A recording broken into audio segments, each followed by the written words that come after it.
été élevé dans les missions et puis les conventions. Et ma tante, elle était chrétienne, et comment c'est important les chrétiens dans une famille. Ma tante, elle parlait du Seigneur, et puis moi j'avais 11 ans, j'étais vers elle. Et en l'écoutant parler de Dieu, le Seigneur, il a touché mon cœur. Et j'ai ressenti tout l'amour de Dieu. Je ne peux pas vous dire comment j'avais 11 ans. Je ne savais pas ce que c'était la mission. Je ne savais pas ce que c'était un serviteur. Je ne savais pas ce que c'était un chrétien. Je ne connaissais rien du tout, rien du tout. Et là, j'ai commencé à poser des questions. Puis on m'a parlé de Jésus. Puis on m'avait dit qu'il était mort pour nous sur la croix. Et là, il est rentré dans mon cœur un amour. Et puis le seul désir que j'avais, c'était de partager à ma famille. Et je ne pouvais pas parce que vers nous, ils sont vraiment rebelles, ils sont vraiment durs à les manger. Et puis je me suis mis chez moi, et puis je commençais à prier, et puis à chercher le Seigneur. Je ne peux pas vous dire comment le Seigneur me bénissait. J'ai eu le baptême du Saint-Esprit, je ne savais même pas ce que c'était. Et c'est passé quelques années comme ça. J'ai ma soeur qui a rencontré le Seigneur. Elle a rencontré Dieu, c'était une fille qui était dans le monde, très vraiment, et elle a changé, c'était plus la même du jour au lendemain. Et après, on se mettait tous les deux.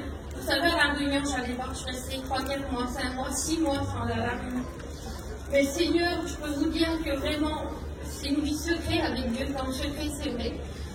Et on se mettait tous les deux pour prier, et puis à part prier, puis jeûner, on n'a rien fait d'autre. Et pendant 6 ans, on a resté cachés comme ça. Et au bout de 6 ans, j'avais un problème de dos.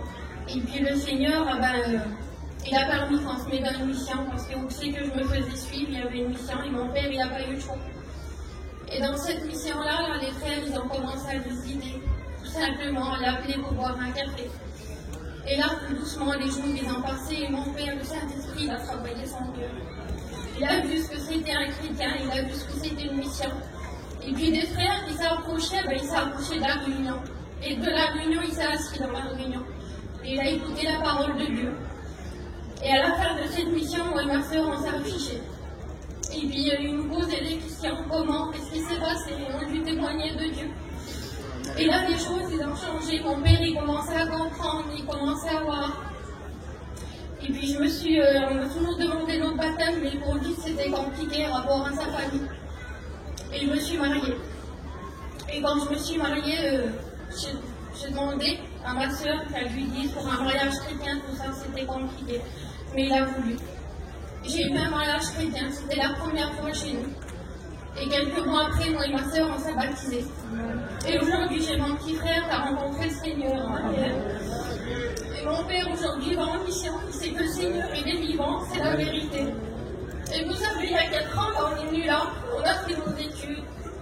Aujourd'hui, je sers le Seigneur avec mon foyer comme je peux.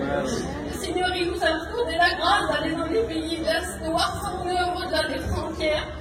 Et moi, je peux vous dire une chose, c'est qu'il n'y a aucune difficulté qui est trop grande devant le Seigneur.